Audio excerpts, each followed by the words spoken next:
Hey guys, Amy here today to talk about how to grow your network and your friends list and to keep these organized via Facebook. So, as you know, we are in network marketing, and network marketing requires that you are a good networker. So, while it doesn't necessarily mean you have to be very social outside of Facebook, that would help. But if you're an introvert or you're somebody that is shy, doesn't want to go out and meet lots of people, Facebook is a great platform, which is why an online business is good for everybody. How to connect with people online, making friends with people that you aren't actually friends with in real life. So that can be a little bit tough. Suggested friends is always a good way to go through, make sure that person isn't in network marketing. Shoot them a friend request, and when they accept, shoot them a message and say, hey, I'm happy to connect. I also have a 3-year-old. Or, hey, I'm super excited to connect online. I love to make mommy friends, and I also live in the Phoenix area.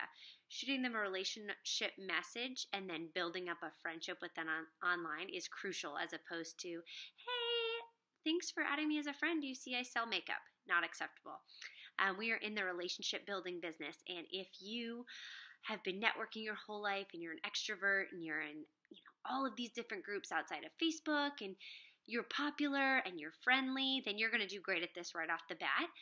And that's where you see people jumping the ranks really quickly, is when you've been networking and building your friends list, real friends list, for a long time. A great way to be building your network and adding new virtual friends is by joining groups on Facebook. Now, because all social media based companies are coaching the same way, this is something where you need to be genuine and realize it's going to take time. However, joining groups online would also mean that you're going to have to start finding things that you like outside of your kids.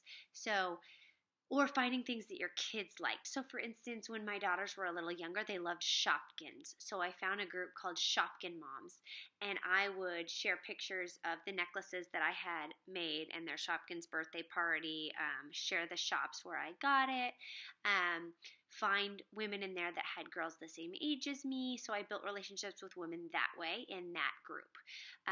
Moms of boys, local groups. I started an Ahwatukee Playdate group, so you can start your own group, which is always great. But a mom's group, a Playdate group, and then you need to start going to those Playdates to meet those people if you do stay home. Groups like yoga or groups like Harry Potter. I love Harry Potter, so you need to sit down and name off things that you know that you enjoy. You love coffee, you love yoga, you have a 2-year-old son. He loves Thomas the Train. You need to sit down and write 10 different things or interests that you have already, and then 10 things that you're interested in, and then go look for those groups. If you see that there are a lot of women in there that are presenters, because you're able to see, on your friends list, so if half of us are in that, don't jump in there.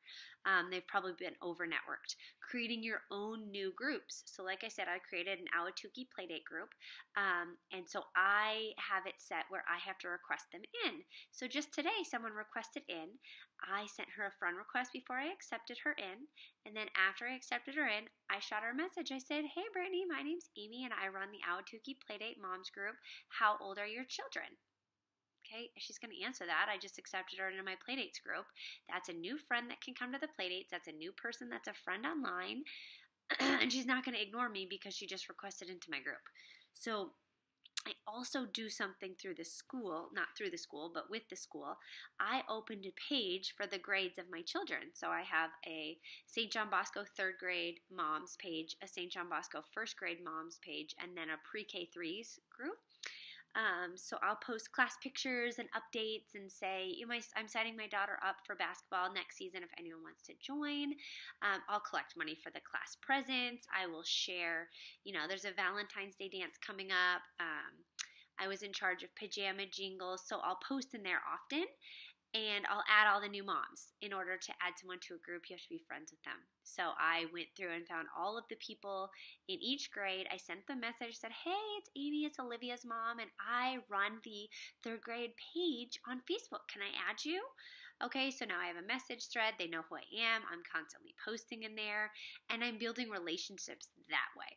So building relationships is obviously the key, but networking all the time, commenting all day, not just liking someone's post, but after you've made these friends, find small things to comment.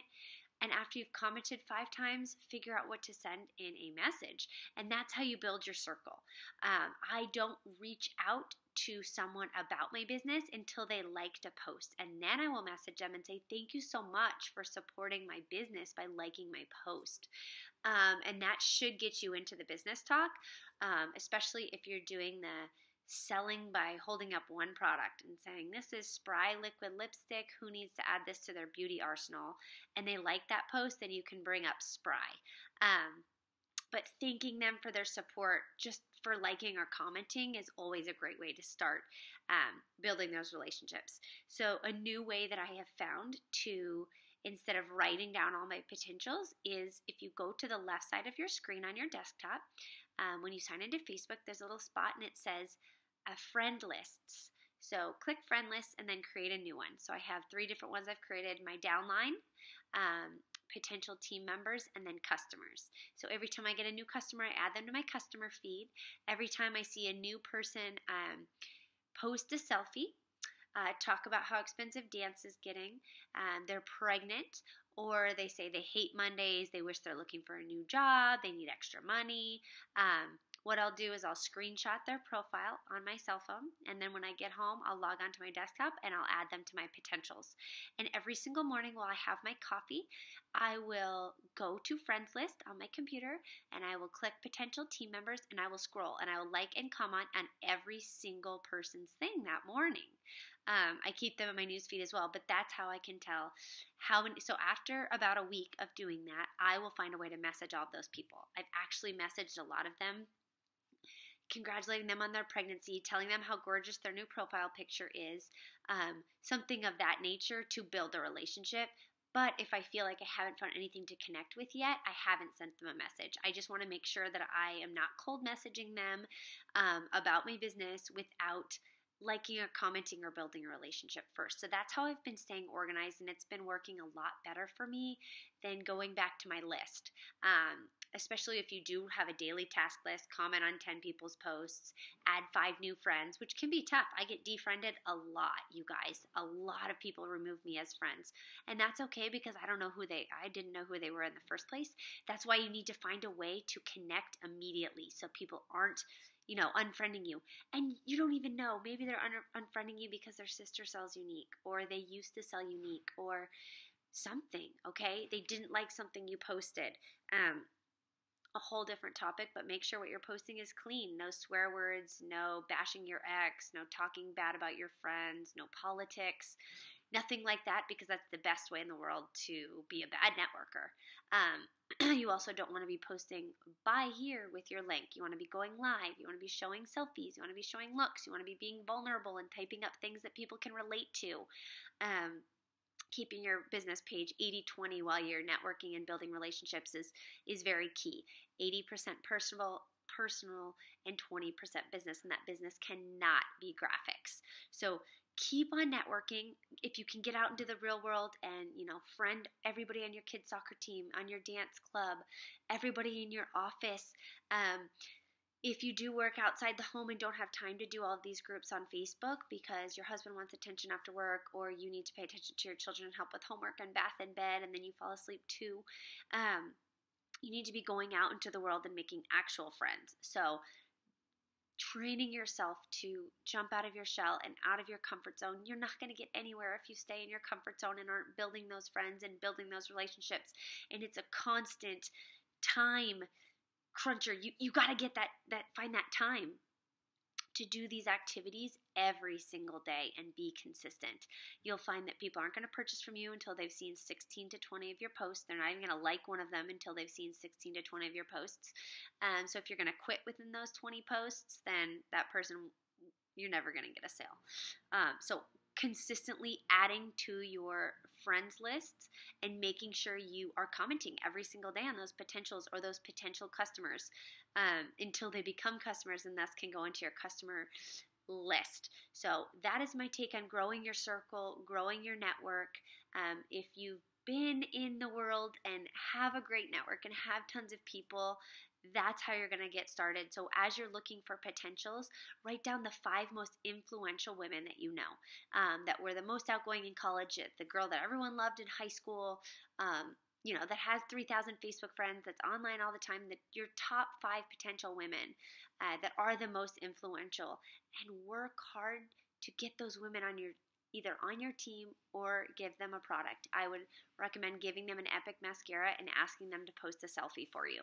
And after they post a selfie for you, you can network with all of their friends. Another way that I add friends is making one friend from a mom's group and then going through her feed or her friends and adding those people that seem to have children my age or seem to be someone that I could connect with as well. So there's a lot of different ways to add friends. You just have to make sure you're being genuine and that you are keeping in contact, and that when you are building that relationship, you're not pushy.